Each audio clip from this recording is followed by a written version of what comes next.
Peace be upon ye, my children of God. What are you at today? Oh, January the 13th in the jungle, my friend. Oh, it's a good day to be alive. I'm going to start this in the usual manner. My name is IT, and I've been trying to take the odd out of Todd since 2014. Thank be the Lord. Now, January 13th, it doesn't happen overnight. That's your psychic change. That's your ability to deal with this world that we're living in, this broken world.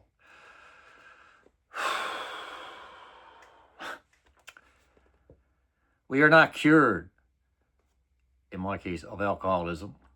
What we really have is a daily reprieve contingent on the maintenance of our spiritual condition. Okay, now let me read this another way. We are not cured of life in this broken world. What we really have is a daily reprieve contingent on the maintenance of our spiritual condition. I'm going to unpack that a little bit, and then I'm going to bring in BullShit juice. Heard that term today. So we are not cured of living in this broken world. Why do you refer to this world as broken, Todd? Well, you know, at the Tower of Babel, when God got fed up and says, all right, I'm going to give you what you want, he apportioned the fallen angels to rule over the world of ancient Near East, which was the world at that time. But he kept Israel for himself. Right? So what that means is, and if you read any Paul or the New Testament, the prince and power, principality, prince of the air, power and principalities, right? You know what I mean? He turned them over to the fallen angels. That's who, you know, and the nuisance himself, right? That's who's the prince of this world, right? Sounds kind of odd when you say it that way, right? Devil's running the world. But just look around and you'll see it.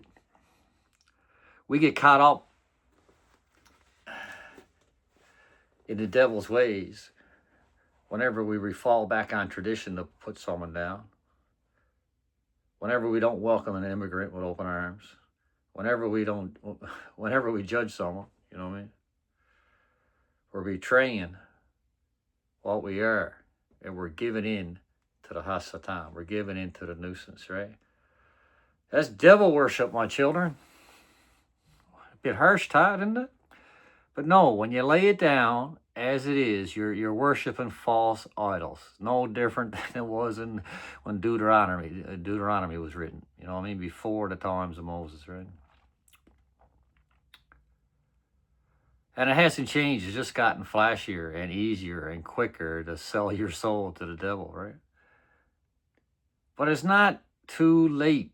You know what I mean? Because there is a way back. What is that now, Todd? What we really have is a daily reprieve contingent on the maintenance of our spiritual condition. Daily. One day at a time. Wandering through the Exodus, people. You got your manna one day at a time, right? What did Jesus say about the past? Let the dead bury them dead. What did he say about the future? It is not ours to know. We shall not know the time nor the place. Come on, people. Or maybe I'm just freaking nuts, right? Only reason why I'm successful is because I treat life one day at a time. And my definition of success is my relationship with my higher power, my righteousness in his eyes. That's it. Nothing. That's it. Daily reprieve. All right, we got that figured out. It's biblically based, like everything in this world. Maintenance of a spiritual condition. Well, what is maintenance? Well, it's preventing something from broken. So for me, in harsh terms, it means I got to do the maintenance so I don't become the chief arsehole of the world again. I don't start drinking. I don't start, even if I'm not drinking, I can still be a major arsehole, even worse. I guarantee you, I got a PhD and a master's, doctor, and that, you name it. I'm not proud of it. But it makes me a stronger believer, is what it does, because I've seen the darkness and I recognize the darkness for what it was, right? So that's the maintenance side of it. Spiritual condition, that's different for everyone. But for me, my spiritual condition is based on one fact and one fact only: how much of the Holy Spirit I can feel in me at all times. You know what I mean? How do I feel it? Do I feel that connection? And, this is it. You know what I mean? It's between me and God, me and Yahweh, me and Jesus, me and the Holy Spirit, me and the boys, right? You know what I mean? Out back in the cabin, right? Instead of having a few swallies, right? You know what I mean? I'm looking into my soul and seeing what an arsehole I was, and seeing how much grace God has given me, my Father, my Dad, and I, right? You know what I mean? That's my spiritual condition. I have to maintain that for me and only for me. Because I'm not telling you what to do. You will know, because there's different ways. We have different roles. I'm still trying to figure out if I want to be a minister or not. I'm getting an awful lot of obstacles put in my way. But that's okay. I'm going to persevere, because I realize that every time I share in an AA meeting, I'm testifying to the power of my Lord, the power of grace, and the power of forgiveness, right? You know what I mean? It is never too late until it is too late. Spiritual conditions. I got to read the Bible, people. It's as simple as that. I got to surround myself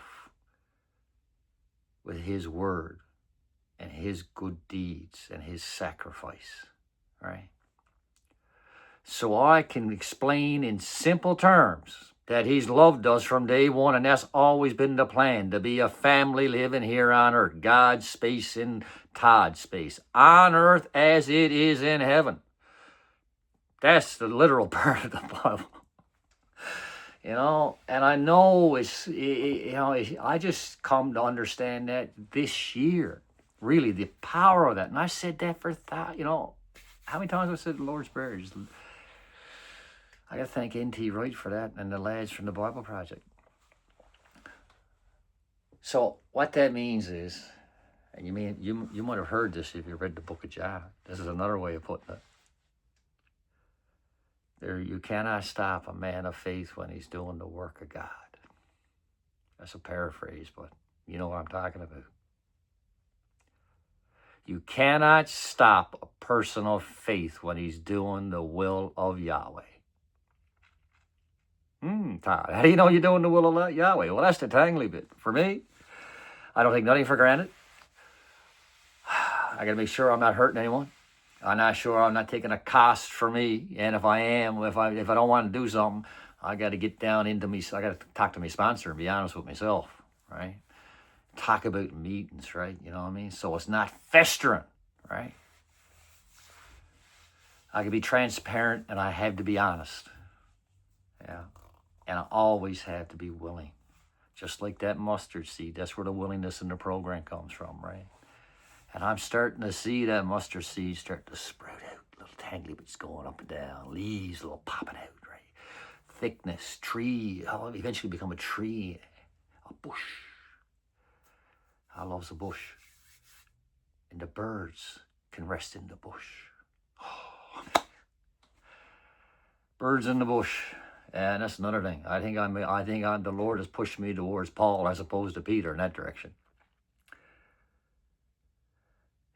Acceptance of that will come with the daily maintenance of my spiritual condition, because there is no way in this world that I would accept those conditions as little as 2 years ago, or even a year ago. I would have ran from them. But my higher power continues to disappear and remove from me those opportunities of me to practice that cleaving on, right?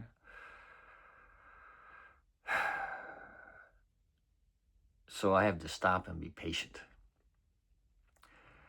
be willing to be the image maker that he wants me to be.